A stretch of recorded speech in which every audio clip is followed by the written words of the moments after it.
Hello, I'm Danny Fontaine and welcome to Pitch Masters, your one-stop shop for everything related to pitching business, sales psychology and creativity. This week I interview Adam Morgan, Executive Creative Director at Adobe, author and podcast host. Adam Morgan, what an absolute pleasure to have you on the podcast. Thanks so much for joining me today. I'm really excited about talking to you about pitching and everything involved in it because you bring a little bit of a different slant to some of the more salesy type of guests that I've had on recently. So for those who don't know you, though, please give yourself a little introduction. Oh, sure. First of all, thanks, Danny, for having me on the show. It's an honor. Who am I? Some schlub you may not need to even worry about. But I currently am the Executive Creative Director at Adobe. And I've been there for a little over 8 years. Before that, it was almost 2 decades of ad agency life. You know, I worked at big international agencies like McCann Erickson and Euro RSCG and Publicis, and then small little creative boutiques, like when I was in Jackson Hole, Wyoming for almost 5 years, which was an amazing experience. So a lot of accounts, a lot of people, a lot of projects, a lot of, dog years of experiences in agency life. And then on the in-house side as well. Fantastic. So we'll come on shortly, I'm sure, to a bit more about your ad agency background, which I find really exciting. But first, tell me a bit more about your job now. What does it mean to be the executive director of Adobe? We have a creative department. We actually have a couple creative departments, and we handle all the execution of the brand, right? So we handle everything from big TV campaigns and TV spots down to videos and thought leadership and email campaigns and banner ads and web pages and everything in between. If it's something that's customer facing, then we handle the execution of all that creative. We partner with a lot of different marketing partners and strategists and other groups. And, it's a big company with a lot of cross-functional teams and a lot of crazy things happening. But the day-to-day is really the same as it's always been for most of my career, which is, part of your time is spent thinking about the big picture or whatever big campaigns or big programs you're working on. Another part is working with the team and helping grow their careers. And then sometimes if you're lucky, you can find some time to actually still work on the craft a little bit, whether you're designing or writing or making a video or something. So, and I get some of that outlet. I also do a podcast, and that's kind of part of my creative outlet. It's called Real Creative Leadership. And so, nights and weekends, that's what you're doing, just kind of doing fun, explore the space and how we can help the industry improve. And you are, of course, an author as well. And I've got your book right here. It's called Sorry, Spock, Emotions Drive Business. And when did the book come out? Oh, it was right just before the pandemic hit. So a couple of years ago. But we were just talking earlier, it's like the process of writing a book, especially nonfiction. Like I've written fiction novels, and that's great. You just make stuff up. Yeah, that's interesting. Just make stuff up. It's no big deal. But when I took on the challenge of writing a nonfiction, there's so many references and you have to prove every little detail, and it's just all the interviews and all the time. Like it's I think I had like sorry, we're just going off on this randomly, but it's like a 5,000 word outline that I probably changed a dozen different times. And I even went out like speaking about it, and then that would change the outline. It would change the book. And then, I would add chapters and take away. So it's just a long process. I mean, it took probably 5 years of research first. Wow. Then the time to write the book, and then the time to find the publisher, and then the publisher edits and all of those things in the cover. And then they time it just right. It takes years and years to get a book out. It's pretty interesting. And what kind of drove you to write the book in the first place? Because I think I love the book. I've read it. It's fantastic. We're going to talk about some of the content in a second, but I'm always interested to know, did you think, you know what, I've got this idea and no one else is talking about it, I must be that person? Or what was it that drove you to do it? Not that exciting or altruistic or egotistical at all. I think it's that, and I talk about this a little bit in the beginning of the book. Like back in agency, I had some clients that didn't believe in creativity, and I was really dead set on just like, how do I prove that to them? And it was just like a personal issue that I had. And then I had a mentor, Ron Stone, that he and I went on this 2-year journey of looking for an answer for that problem. And he helped me reread tons and tons of books, because my goal was just find the right book, hand it to my client, say, there you go. That's what you need to, like, let's talk about this. Right. But after years, Ron finally came up to me and grabbed my arm and said, Adam, this book doesn't exist. You have to write it. And I'm like, me? What? How am I qualified? I'm not qualified to write this. And he's like, it was pretty inspirational. It was like, who cares? Like, no one is qualified. You just need to do it. Right. And it still took a long time after that, but I at least was convinced. I'm like, all right, fine. I will write this book. Let's go down this road. So really, I have no reason to do it, but just that's the way it crossed my path in my journey. So in your words, what is that big problem that the book set out to solve?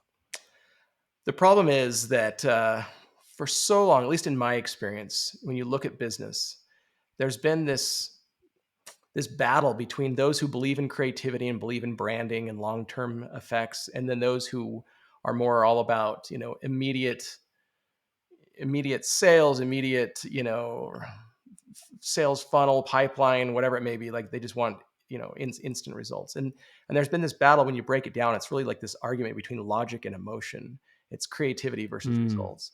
So for me, the need was like that fundamental question of, does creativity matter? Does creativity really impact business, or are we just out here having fun with words and pictures? And that's really like in agency world, I had a lot of clients who didn't believe in creativity. They were just like, nope, tell the facts and the people will come. And in my heart, I was like, no way. Like, creativity, if you really think about creativity, it's emotion, and emotional experiences. That's what we react to. You could tell me a bunch of facts on a billboard and I won't care, but if you relate to me as a brand in a deeper way, I'm all in. And so the problem is we had no data on it, and it was just like, it's all just like subjective. And my whole career was just like, well, so-and-so has a higher title, therefore they win, And I was like, there's got to be a way to prove that out without, like all the same case studies that are out there, because a case study, I've seen it spun one way or the other. Apple did this big campaign and therefore it was creativity. Nope. Apple did it because this was the strategy and this is how they got to their audience and told them the right info.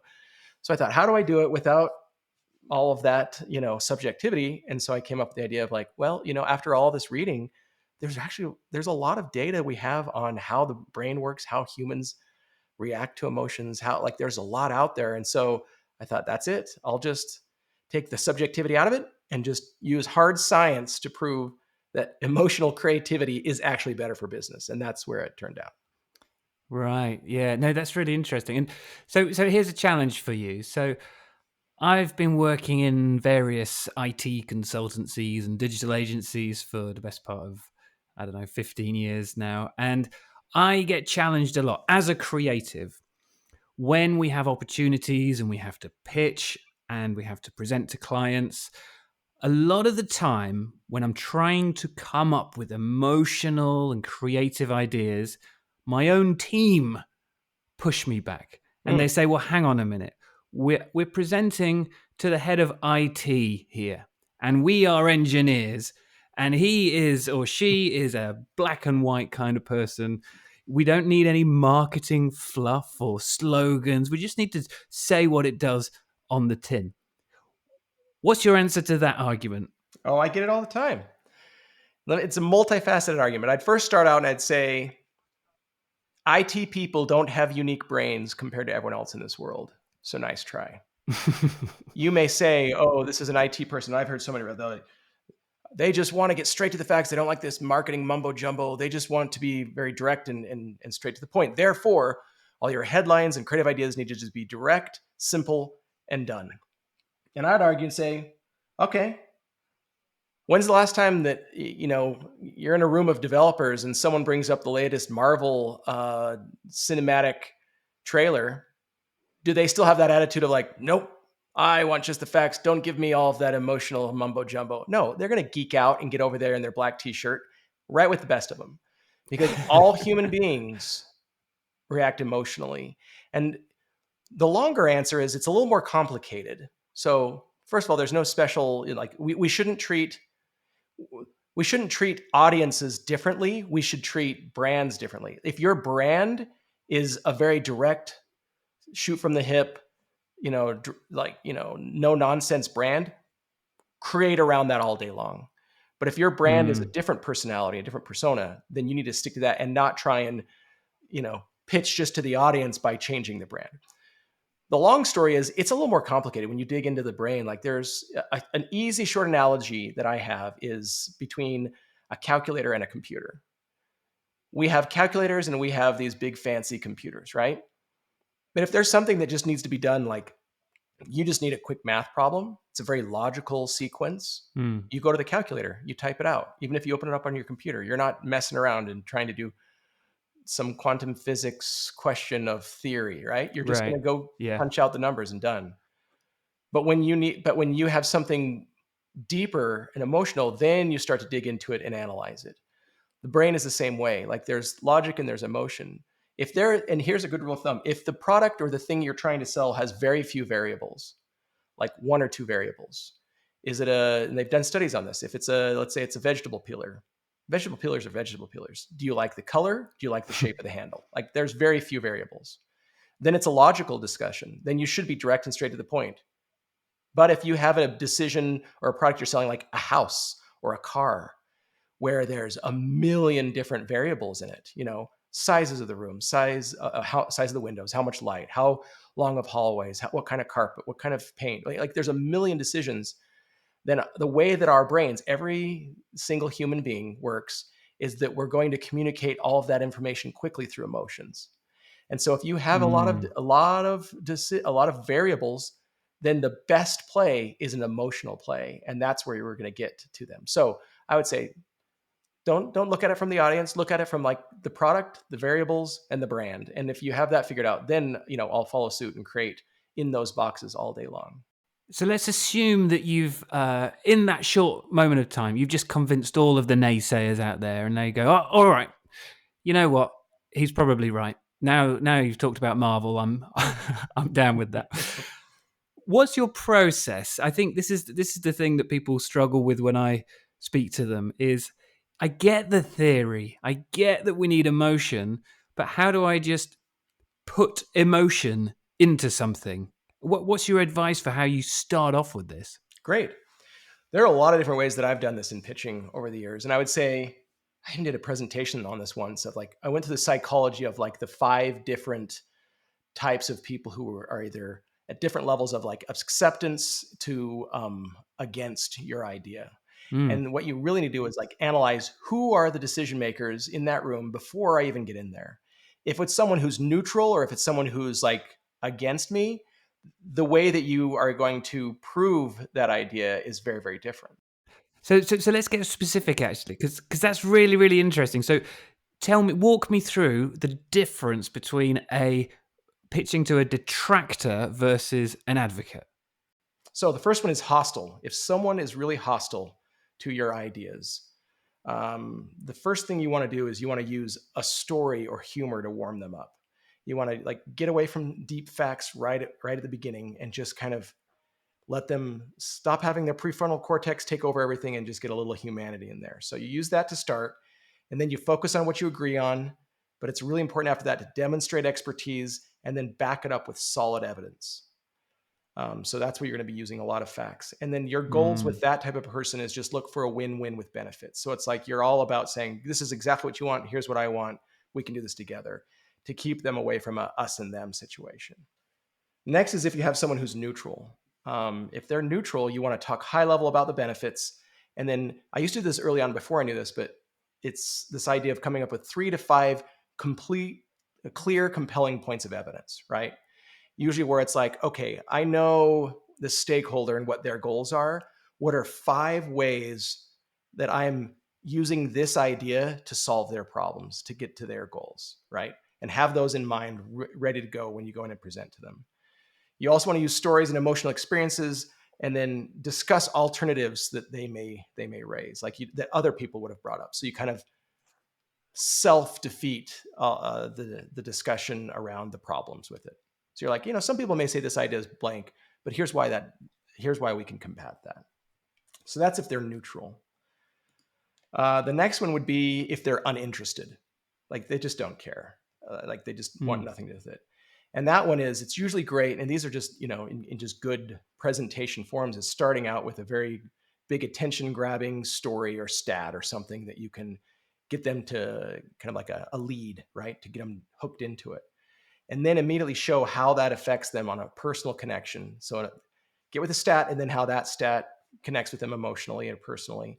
And then support that case with 3 more facts backed by expert stats, not you, but you have to, uninterested, you have to go away from you and use third party and say, here's why these other experts say this is the right way to go.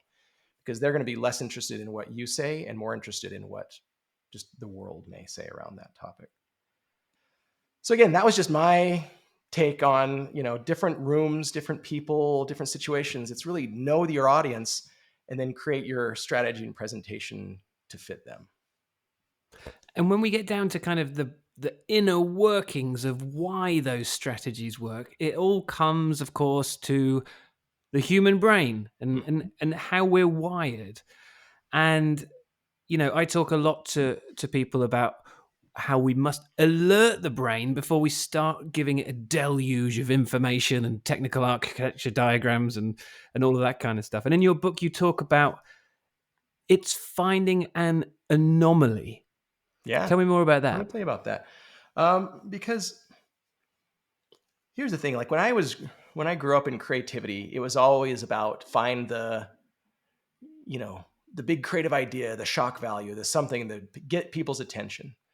And so I started digging into that and said, okay, what is attention? Do we really have attention span? Are we really, like a goldfish, we have like 8 seconds, and unless something, really catches there, we're kind of done. And after doing a lot of research, and I ended up interviewing neuroscientists to find out about this, um, they really break down like attention is all about, well, in the brain, here's how it works, like, without getting too deep, too fast, like you just said, a deluge Sure. of information. But basically, our brains are more wired to predict than to absorb, meaning Mm. there's so much information around us constantly. I mean, if you really think of like vision or hearing or touch or smell, like there's just so many bits of data that are flowing into us all the time, and there's no way in filth that our brains are going to hold on to all of that, right? And so the only things that our brains will hold on to are the things that break our prediction or are different than our prediction. For example, like if you're staring at a blank wall, after a while your vision will shut off because there's no new information, right?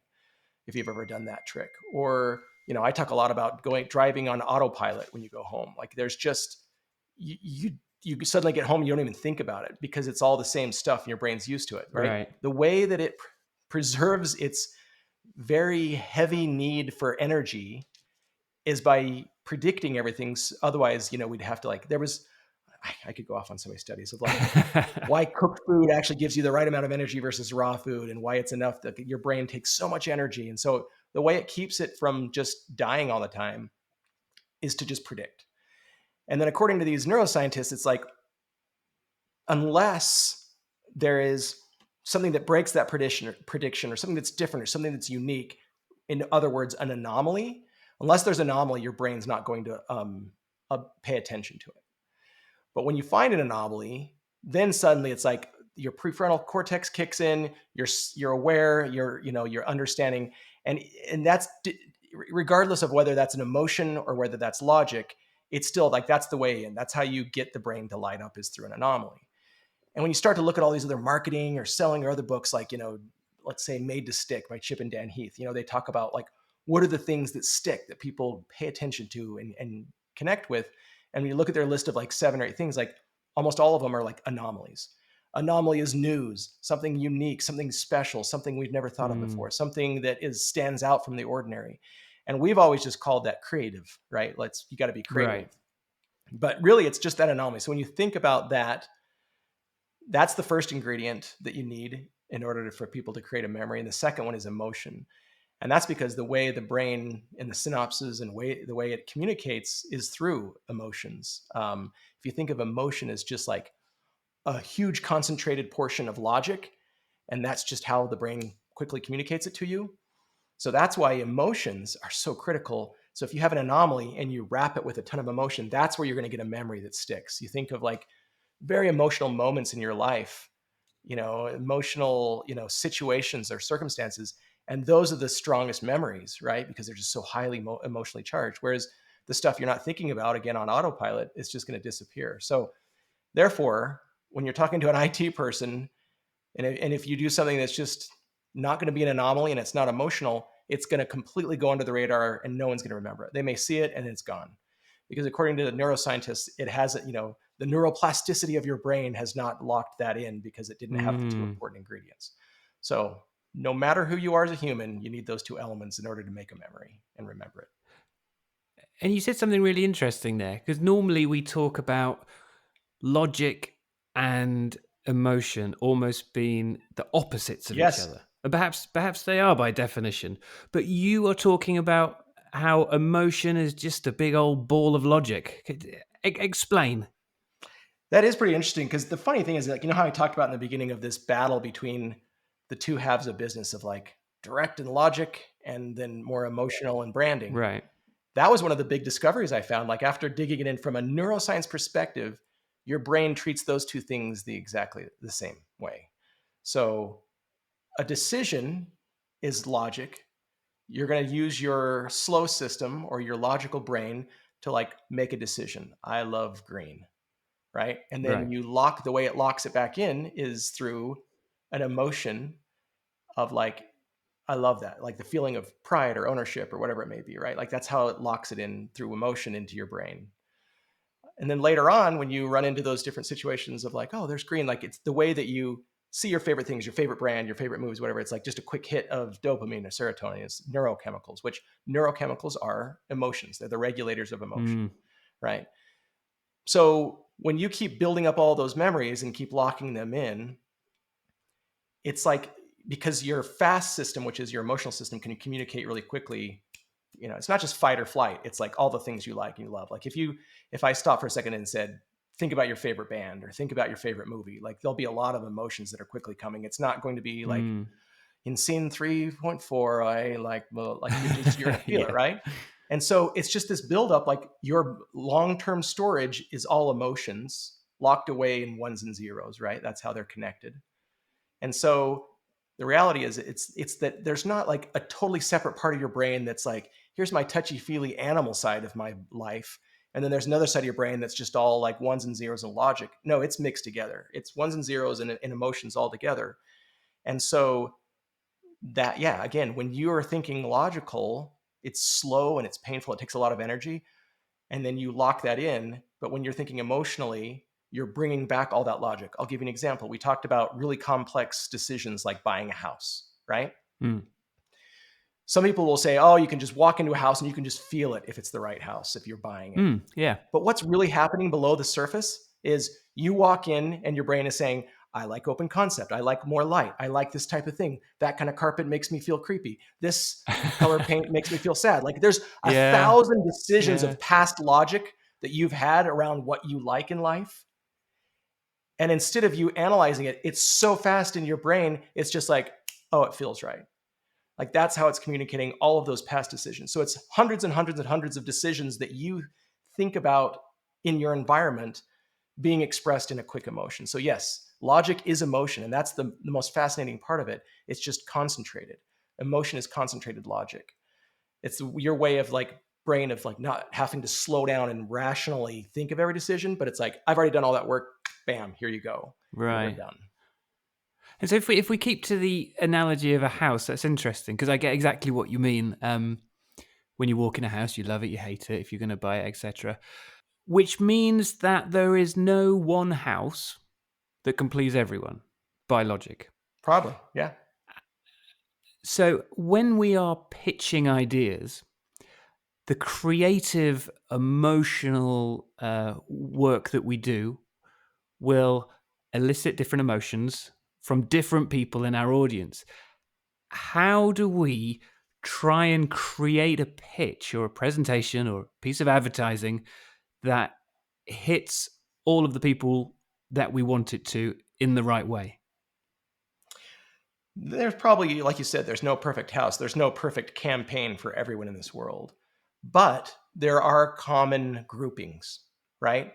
There are Mm. certain feelings of nostalgia or insight or wonder or wow, or whatever it may be, that are very common among human beings. Like the only way we're communicating is saying, hey, do we all agree that that thing over there is red, and that that thing over there is hot, and that thing over there, warms me up? Yes, we all agree. And so you're looking for like what I call is like Seinfeldian truths, because that's what his whole movie was, or show was all about. Is Yeah. like find these little human truths and then just play them up. It's really finding those human truths and then presenting in a way that everyone gets it without it being too over the top, right? So when you're going into this room and you're trying to pitch on something, there's like we've already way over analyzed what's going on in the brain, right? Like what you're really trying to do and what good creatives are good at is coming in and saying, hey, first of all, we got to set the scene here. Again, know what type of an audience it is. If they're combative, you say, hey, this kind of stuff works. This over here works. And here's why this works. Like, don't discount it. Truly believe in it. Yeah. And oh, by the way, here's this cool idea. Emotion, emotion, emotion. Here's this cool nostalgic moment. You love it. You feel it. And then the biggest part of that afterwards is like convincing them to not go back to logic and just be like, well, I had a checklist of 6 things and that only hits 3 of my 6. So therefore it's out. You got to convince them and say, there's not one that's going to be perfect of all 6. If you try and do this logical direct thing, then you're missing out on all the emotions in 3 through 7, right? On the other things. So it's a matter of saying, this idea resonated. You felt it. I felt it. Our audience will feel it. Let's put it out in the world and let's just give it a try. It's like trying to get people to agree on trying an idea rather than, because it's so much easier to try and fight it and not want to do anything unusual or change. So that's where you as a show person, get on stage and do the song and dance of like, here's a cool idea and here's why, and let's all fall in love with it. Now, to take it just to a slightly more banal level, I suppose, sometimes the challenge with that, and this is again something that I face fairly regularly, is you want to create this brilliant story and the creative to go along with it, but you've also got a really stringent list from procurement of everything that they're going to mark you on out of 10 in the room. And for your story, you might get 10 out of 10, but you've still got to cover all of their other points. So how do you find, I don't know the answer to this one. How do you find the right balance, I guess, of logic and emotion to kind of hit the check boxes, but also please the audience? Or is it a case of sometimes being bolder and saying, I don't care about the check boxes because this is no. Yeah, that'll never work. They'll have their checklist. But here's what I do that often helps is you create a hierarchy. And it is so hard, and even they can't do it. So you put it back on them and say, okay, you've got 7 points that we have to hit. Of all of these, what's the number one most important thing? If you had to lose all but one, what's the most important? And they'll hem and haw and say, well, it's 1 through 4. Nope. Like, you got to push hard. Like, we need a hierarchy. Maybe even before you go into the creative ideas, like this is a pre-meeting. Let's go through and figure out what the hierarchy is, because we know that there's no way in hell that we're going to get across 7 of those things in one sentence. There's no way. And the audience isn't going to absorb that way. So let's make a hierarchy. I've been doing this for so many years. It's just like, get them to agree on what's the number one most important thing and the number 2. And the number 1 can't be like a long run-on sentence with and commas and colons, right? Yeah. What's one idea? What's the second, third, fourth, and fifth? And then once we get that hierarchy, then we can say, now let's agree. There's a time and a place for everything. This billboard over here is only going to hit on number 1. This email is going to hit on 1 through 5. This landing page is going to go all the way to 7. So now that we've agreed on that, and in that landing page, the headline is only going to hit on number 1. The first subhead is going to hit on number 2. First line of copy, the first paragraph is going to be number 3, and then so on and so forth until we get down to the call to action, which will be 7. That's the order. So you take logic to them. Be very logical with me. Let's be real. Like, we're not going to fit it all. There's no magic bullet. So now that we've got an order and we've got it all logically figured out, now I'm going to come back and tell you like how we're going to make just that number 1 super emotional. And then we go from emotion. Like, that's the way people work. They start with emotion and then they go to logic. We'll start with emotion and then head down to the further and further we go through the experience, the more and more logical and straight to the point we'll get. So right. The IT lovers will love the end, but they're going to have to be at least, and maybe it's not like you got to, if they're like, we're super IT, we're never going to love, super crazy, Super Bowl commercials. No, but at least you can make that headline and that image human and approachable. Yeah. And then dig a little bit deeper into logic. And a lot of it, I think you'll agree, is about telling stories. That's Mhm. kind of one of the key, if not the key, vehicle for us to elicit emotion from our audiences. And there's a million books and a million websites and a million different points of view. So I'm really interested to know, what is your process or framework, maybe, when you create these emotional, human-centric stories? To be fair, you're right. I've studied a million different ways of saying, here's how we use the hero's journey to describe this Mm-hmm. product. And I guess I usually just keep it in a more simplified form, which is, what's the story arc? And maybe it only has three phases. Maybe it's like, people believe in data. This product is the best in the world about data. Therefore, something, something, something, right? Or it's Mm-hmm. like three steps. And so I'll usually just kind of craft those. And in marketing, you see people do that a lot. Like, what are our three main pillars? But they usually have those three main pillars are completely disparate from each other. So in my world, it's always like, what's the story that's going to unite those three in a natural flowing story, an arc? And then that's where I'll take it and then blow it out into what's the experience. Like, as long as I have that story, now I can tell that on a billboard, I can tell that on a video spot, I can tell that in a whatever, and go into more depth on things. But it's always starts with, what's that simple story arc that we're trying to communicate? That, like, it's like in a bed of nails, what's the one nail that's going to poke out and hurt and make me pay attention, Mm. rather than me laying on a million stories and elements, right? It's just that one Yeah, and I simplicity. think often that we do kind of overcook these things. We think, right, what are all the reasons that we are the best company in the world? Okay, well, we're up to 57 reasons now, guys. We're doing well. Let's start Yep. listing them out. And that doesn't work either, does it? No, that's a bed of nails. Just like, when Coca-Cola says, here are all of our wonderful sugary beverages. Like, you've lost them all. They don't care. They have to go on the Yeah. personality of each distinct product. And why does it have, you know, why does one drink over another have any personality or care or anything? Like, Yeah. it's just, you can't hit them with a million, like a bed of nails. That's really what it is. You can just lay on it and nothing is going to get through. So one of the other things that you've talked about is that we only remember about 10% of what we hear. And I guess it comes to the same point. You've got to figure out, if you're doing a pitch for an hour, say, your audience is really going to barely remember any of that hour. So you've got to really try and focus on creating memorable moments around those parts that you want to be memorable, I suppose. How do you approach that? In theory, I totally get it. How you actually do it is like, when I've been in pitches, it's like the first or the last thing that you say or do or is what they're going to remember the most. Mm, So in your presentation, make sure that your most powerful things that you want to get across are either first or last.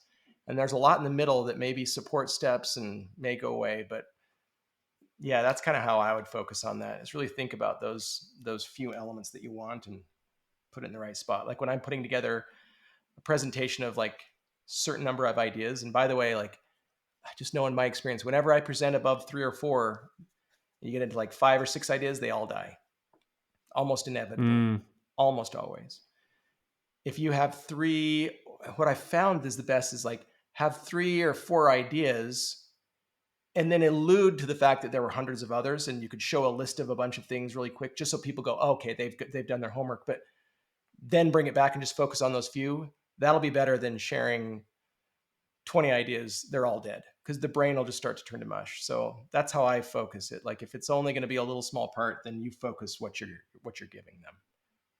This is an interesting question for you. So I speak to a lot of people who pitch, but actually a lot of the people I speak to wouldn't call themselves creatives. They might call themselves experts in a number of different fields. But when we talk about creativity, not in the broadest sense, but more in the aesthetic sense, they say, get your story perfect, and then the visuals can um, assist in telling that story. It's the secondary component almost. Is that something you agree with? How much weight do you put on what people are seeing with their eyes compared to what they're hearing with their ears? What's the thing that's going to resonate more? Maybe it's like the headline really has a very powerful, bold statement. Then you want the image to just kind of play second fiddle and be there to help create the mood. But sometimes the visual is everything. Like that's all they're going to remember, and then get the words out of the way. So it's really it 100% depends on the idea and the situation and what is emotionally charged. Um, because for sure they say a picture is worth 1,000 words, and it is if it's an emotional picture. If it's a boring Mm. corporate picture, it says nothing. And just as words can be boring and say nothing and become vanilla, there are also a lot of like triggering emotional words just by saying what they are. Like there's a whole study by this guy on neuro words that are already full of emotion, like the word falling. Right, the second you hear Mm. falling, there's already like a feeling of like something's happening. There's movement, things are going. Something's going on. So using some of those context words can also elicit just as much emotion as an image. So you mentioned headlines just then, and actually, headlines and copy is something that I personally really can geek out on all day. And something I see a lot again is people doing two things wrong, in my opinion. One of them is having a short headline that really says nothing other than labels what's underneath it. And the other is having a headline that is basically a paragraph of words. And I know you've done a lot of thinking and work around what is the ideal number of words in kind of a headline. I have an article on Medium all about this, the ideal length of a headline. Right. And I'll tell you what's fascinating about that is because the unwritten rules around headlines is that you have to be short and punchy. People have short attention Mm. spans. They're not going to read anything. Therefore, get it in and get quick. Get it, so that you can share something. And I know that's the prevailing notion. And most designers love that story because it makes it look more beautiful when it's just, a couple words there and then a beautiful picture.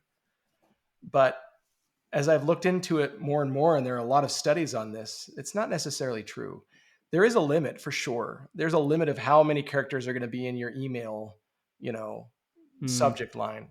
There's a limit to how many words you can fit on a billboard that are actual visible, right?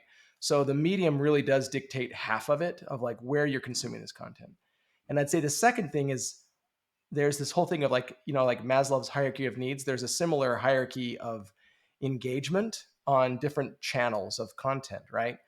So like for example, on a social ad versus a white paper versus a video, right? Like you're going to engage in different ways to different types of content. So for me, it's like it really depends on the medium or the type of content. And then number two is really like the audience and what their expectations are at that point in their journey. Mm. Because there's plenty of study or research out there that shows that actually longer headlines of like 15 words pull higher in SEO and ranking and click through rates than something with like 4 words, which is counterintuitive. You're like, no one's going to read that long. But the thing about it is, it's not saying that just any string of 15 words is not going to perform a Right. string of 4 words. It's all about context. So whenever I hear these questions, I would say you're measuring the wrong thing if you're worried about word count. It's all about the value you bring. Again, the anomaly, the emotion. If it takes you 10 words to tell a story that is really super emotional and powerful, that will work a lot better. If you can do that in 4 words, and you're lucky in some poetry and there's some good, words that just express it, I've seen it done amazingly. But it doesn't tell me that it's better to necessarily have fewer than it is longer. Like they can show that longer still works greater or better. To me, it's all about the value you bring. Does the headline have the information that you need? If it's a directional milepost in the middle of a website just to get you to say, okay, this kind of stuff is content is underneath here, that's fine. It's a directional headline. But if that's like the main headline at the top of the page, the visual better be doing a lot more work. If it's just you look at Apple, they don't use big headlines, but the visuals are the sexy thing that everyone cares about, right? And in addition to that as well, it is the tone of the words as well. And I'm very Mhm. careful saying that because my natural inclination is to say it's the tone of voice. But I know Ouch. that, yeah, you don't like that. Tell Oh, me about that. to me, it's almost always used unintelligently Right. because that would be like me saying, "Oh, the spacing of this, of these words are so off," and the designer would be like, "Oh, it's the kerning. What are you doing?" Like it's all off, Right. right? So I know I'm a snob. I'm a word snob, but on a brand has a voice, and there is tone, and there is style, and those are three distinct things. The So voice is explain the differences, especially okay. between, well, all three actually. Yeah. Okay, here we go. Voice is the persona. That's what you stand for.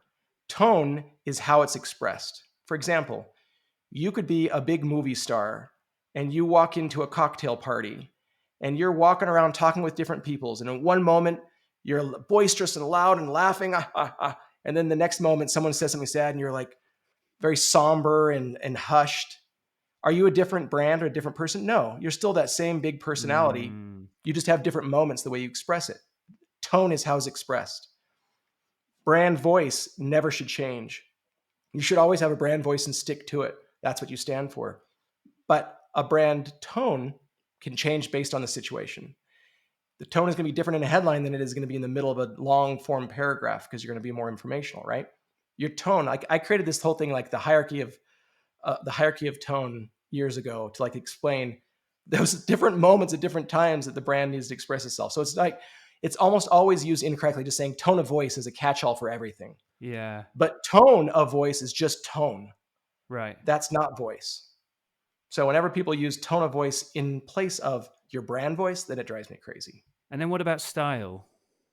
Style is all of the grammar and elements that come together to express that voice and tone at that moment. For example, style would include how do we deal with serial commas, right? Or how do we Mm. deal with capitalization? Or how do we deal with um, capitalization for product things that are proper nouns, right? The way that you use all that style, does the style help it to be more friendly and casual and that fits a certain brand voice or tone? Or are you going to use all that style stuff to make it feel more formal and serious, which would fit a different brand and Mm. style and tone? So it's like the left, like after you establish the voice and you figure the right moment for the tone, then the style comes in to make sure it's consistent across all of those moments. So we've got anomalies, we've got storytelling, we've got voice and tone and style. We've got all sorts of things going on here. Well, how do you bring all of that together to make an idea? And I think this is how you put it: sticky, something that an audience will go away remembering and talking about rather than just forgetting immediately. I think that sticky, it's so funny. Like we've talked about this a little bit, where in the past it's like sticky means attention grabbing, Mm, or sticky means unique. But really, those are just different ways of explaining an anomaly. To me, sticky is that combination of an anomaly and emotion. So it's basically creating a memory. It's memorable. If it's sticky, it's going to stick with you in your memories. And the way to do that is find something unique or special, and then express it in a way that people can feel it. That right there is the formula. Like, let me give you an example of just another study. Paul Zak. So he's the father of neuroeconomics. Um, and he talked all about, he was on a flight and he was watching $1 Million Baby and he was bawling his eyes out. And he's like, if they'd come up to me right then and said, "Hey, we want you to give to this cause," the same thing that was part of yeah, that movie. He's like, I would have given so much money. It would have been yeah, crazy. But he went on later and said, how do we measure that kind of like not just people having an emotion, but where it turns into action, where you want to give money, right? And it's so funny that I came across this later, but it totally fits with that whole story. And his basic formula was anomaly plus emotion equals action. right. That was it. That's his formula. So if we can say, here's something unique, get their attention, wrap emotion around it so they make a memory, that will equal they're going to buy your product. And he could measure people in a lab up to like 82% accuracy if they were going to, buy your product or spend money on your product based solely on those two elements. If he could find them present, then he could say, yes, they will. And he was accurate up to And 82%. how do you measure those kinds of things? He measured it by first, he said, okay, what's attention? And he measured things such as, endocrine glands of like how much sweat they produced or Wow. how much they cared or how much their eye focused or how much, like there was all these different things that he used for attention. And then for emotion, he would measure things like the vagus nerve, and the vagus nerve, which would put out a whole bunch of oxytocin. And he said it was an easy way to know, like, oxytocin is the emotion of like, I care about you. You're in my tribe. Like, I'm a part of it. I will, whatever, like brand affinity, right? So he would measure that while he was showing ads and things to people. And then he could say, oh, if those chemicals or those interactions or those things happen, then they're going to buy your product. And that's how he measured. But it's like hooking people up to fMRI Right. machines. Like, we're not going to do that all day long. But we can at least take the formula and say, oh, great, look at my idea. Does my idea have an anomaly? Is it newsworthy? Is it, unique? Is it something, whatever that may be? And is it have an emotion? Meaning, does it have some nostalgia around it? Or is it like some big, wonderful idea or inspirational or whatever emotion you want? Like, find an emotion that fits your brand. And are those two things present? Then you have a really good chance that it's going to be sticky and people are going to care about it and make a memory. Out of interest, have you ever been privy to using any of these real scientific machines to just Oh, I don't know. no? No. All through study. I don't stay in the lab. I think it would be quite scary, but interesting to put some of your own Yeah. ideas through it and one's own ideas. That is, yeah. Well, we've come close. Like, we had at Adobe Summit, we had this woman named Rana June come in, and she had a company that was kind of like how would I say this? Like the more accessible street version of what I was just talking about with all those Right. machines. She had it where she would have people, and we did this on the show floor where they'd come to Adobe Summit. They'd go into a room and they'd put on some earphones, and there was just like one thing that would hook up to them, right? And then they'd watch some stuff on the screen, and it would measure your emotions as you were watching it, of like highs and lows and whatever it was. And so they could at least like show you a data graph of your emotional journey by watching certain Wow. things. And they could show when you had a lot of high emotion, and later on you're like, yeah, I remember that part for sure. And it was just kind of it was, I mean, that was like 4 years ago or whatever, 5 years ago. And it was just like on the cusp of us trying to find ways to measure emotion, right? Because so far, like when you look at all of our measurement tools, it's like focus groups, that's logic, surveys, logic, multiple choice logic, um, clickable data, debatable, probably logic, but it's not really showing what they're feeling with behavioral data. But anyhow, I'm hopeful. Like, there's been a couple other research firms who are getting close on that, and it's not there yet. The tech's not there yet, but I really hope that maybe someday, and it may be to our detriment, that every watch we wear or a pair of eyeglasses or TV screen automatically can Yeah. sense our emotions and then knows, if we're going to donate money to a cause or buy Yeah, something. it's I don't very know. Black It's a little Mirror, scary, isn't but it's it? also committing. Yeah, very, Not very. sure whether I'm ready for that in my life or not. Actually, I think I'd rather keep my emotions to myself.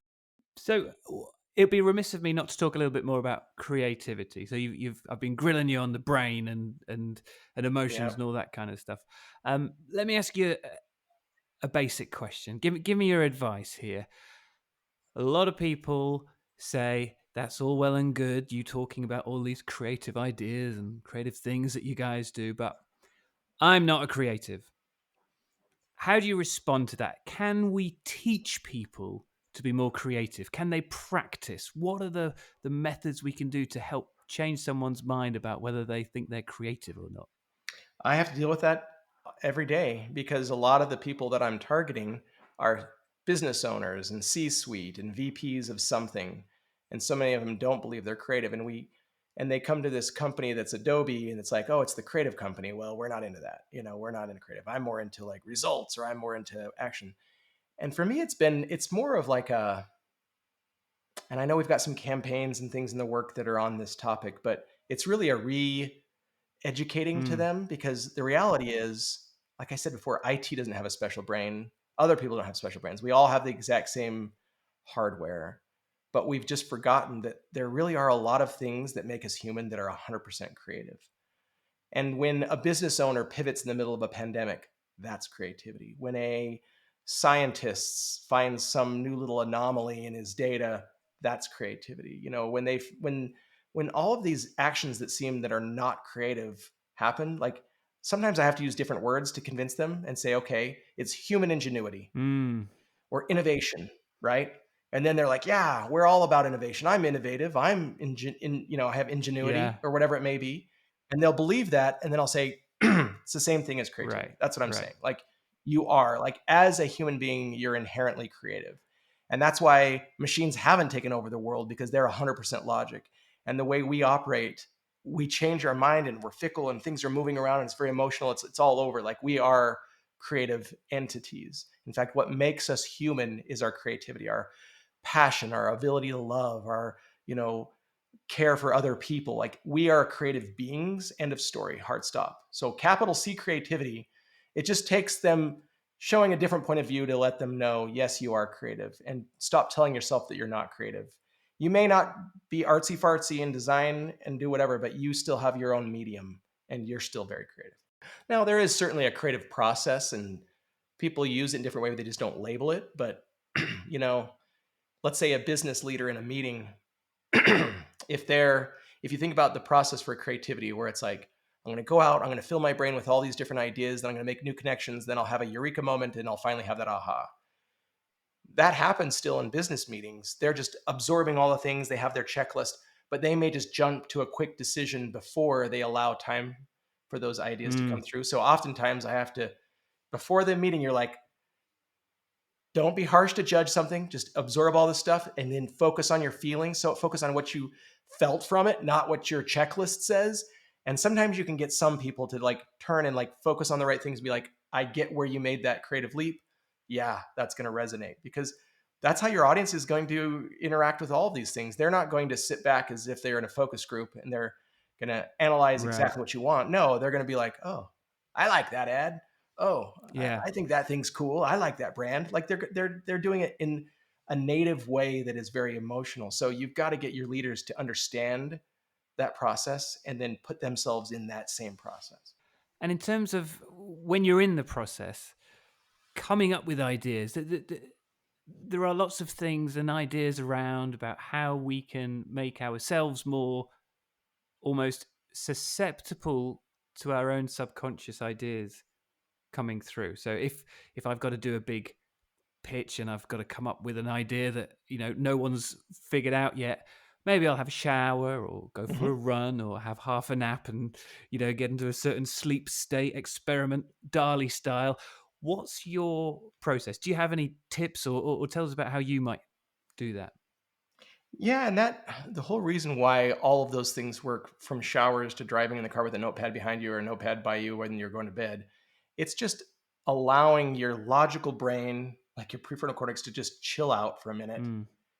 And then you're going to kind of getting more in tune with your subconscious, right? You're trying to just because it's a lot faster at it than your logical brain at making connections. And that's what creativity is. It's making connections. So what have I done? There are a lot of ways that you can get really fast at it. For me, for a long time, it was like the chair I'm sitting in. If my feet are up and I'm just relaxed in a state that's more casual, Right. and I'll get better. I listen to wordless music that has a lot of emotion in it, but no words, so it doesn't make me think about the words. I'm just feeling an emotion, and then I'll come up with ideas. I look at ways of how I organize the ideas onto charts and then cross reference, and just like, so I'm not even thinking about the ideas. I'm just looking for patterns. Like there are a lot of ways. In fact, if you want a really good book on how to get ideas faster, it's called Jumpstart Your Brain by Doug Hall. Brilliant book. That made a huge impact in my career. So that's all it is. Like finding the ways for you to get rid of the distractions, get in that flow state, be calm and relaxed so that you're not stressed out. And then that you can just, kind of turn off your prefrontal cortex a little bit. So you've been in advertising and creativity and client side and agency side. You must have seen firsthand a heck of a lot of pitches, if not done a lot of pitches yourself, and certainly heard about a lot of pitches, I'm sure. putting you on the spot again here, but do any pitches really stand out, jump into your mind if I said, tell us about one of the greatest pitches you've ever seen? There have been hundreds and hundreds, and I still get them. I get pitched a lot now. Right. Um, just on the spot, there's one that comes to mind that was really interesting. There was this agency that had been working with this bank for years and years and years and years, and they had a long-standing relationship. And the people who already had the business had already done their pitch and shown some great work, and everything was great, and it was basically a done deal.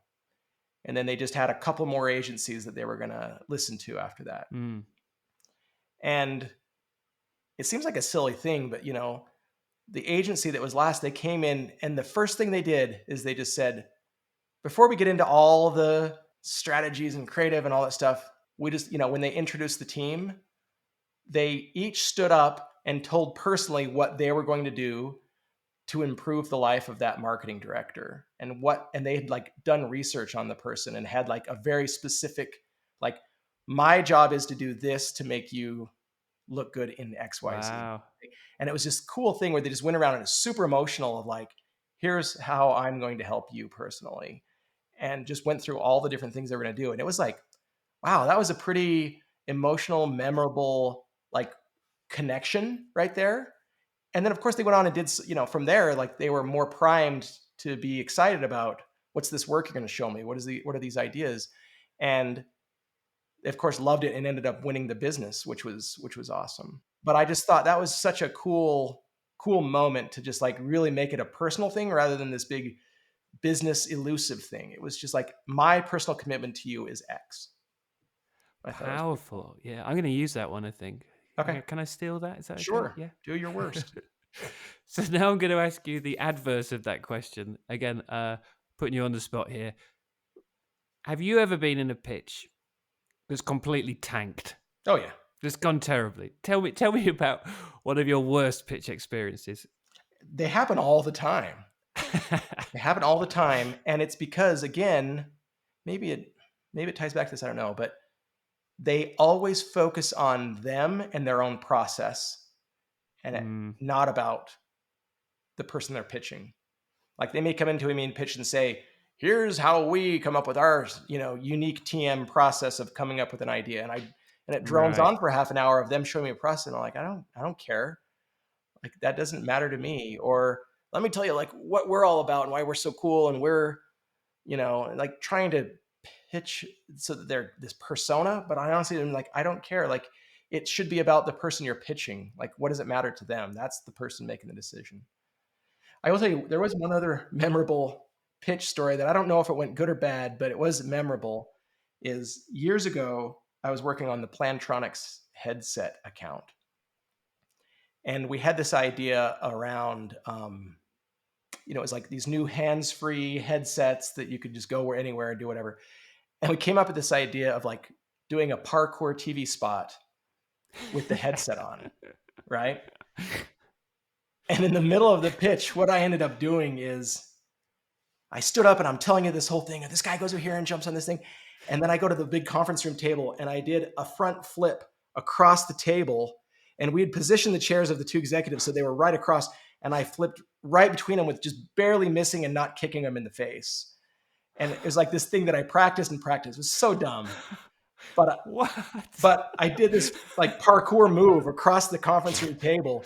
And it was just such an anomaly, that they were like not expecting someone to do a flip across the table right between them, that it freaked them out so much that it was like, went down as one of those big memorable pitches because it just like totally unexpected. And of course they, I think we went and made that spot and whatever. This was years ago. Like, you won, you think? Oh yeah. Well, we pitched 3 or 4 and they had to pick one. So, but that was the one. That right. Just because of that crazy flip. But I remember thinking like, what if I kick him in the face?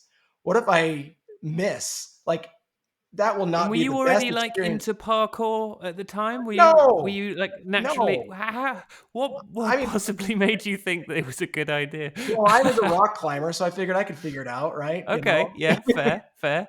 Not that I'm like super athletic, but I could try it. It's just doing a flip, like a rolling flip across the table. But anyhow, it's just funny. I Like couldn't do that. that could have gone poorly. Like that could have been the worst experience ever if I'd kicked someone. But luckily It I really didn't, would have. and it turned out. But there you Wow, go. I love that. I've heard a lot of pitch Anomaly. stories in my time. That's the first front flip off the table that I've heard. That's fantastic. So I know that you are a busy guy. Anything that you're doing at the minute that you want to mention now? Any new books on the horizon is my interest. I hate to reveal it because then that means I have to do it and I can't be lazy.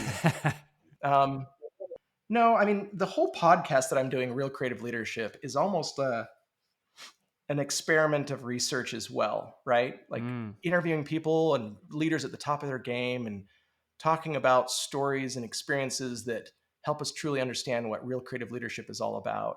So of course there's going to be a book series probably. And that's where I guess one of my big ideas is, instead of it just being a one-off book, it's almost like in fiction where, there's a series that all connect to each other. I have a whole plan of Right. like a series of books that are all going to be connected and work well together all around this whole topic of creative leadership.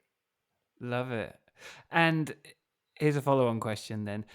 Out of all of these brilliant, super world-class creatives you've interviewed, what is your one of the biggest kind of insights or aha moments for you that you've heard doing the podcast? I think that just we're all human. Like there's no one, I remember when I was young, starting out in the industry, it was like, oh, you look up to those heroes and those larger than life people, and you just think they've got it all figured out and they're so much better. And I've had some of my heroes. I had Luke Sullivan on my show. His book, Hey Whipple Squeeze This, like made a huge impact on me and Right. my life. And other rock stars like Jason Sperling, who's like the guy who did the I'm a Mac, I'm a PC campaign, right? Like he's done so many iconic things that I've loved. But what I found is like, again, we're all just a bunch of people and no one's like made special or unique or anything. It's just people who are just trying and doing things and experimenting and doing amazing things. And that's kind of how I feel like we're all just like, so don't feel like you don't have a shot at it. You can't do it. Like, of course you can. You just have to be tenacious. You just have to try. You have to go make stuff. So let's all just go be makers. Brilliant. Adam, thank you so much for being on the podcast. It's been absolutely superb. And maybe we can do it again sometime, especially if you've got a new series of books coming out at some point. Yeah, I better get working on that. It takes a lot of effort. This has been another episode of Pitch Masters. Go to pitchguy.co.uk for updates and information, or search for Pitch Guy on social media for regular videos on sales, psychology, storytelling, creativity, and much more.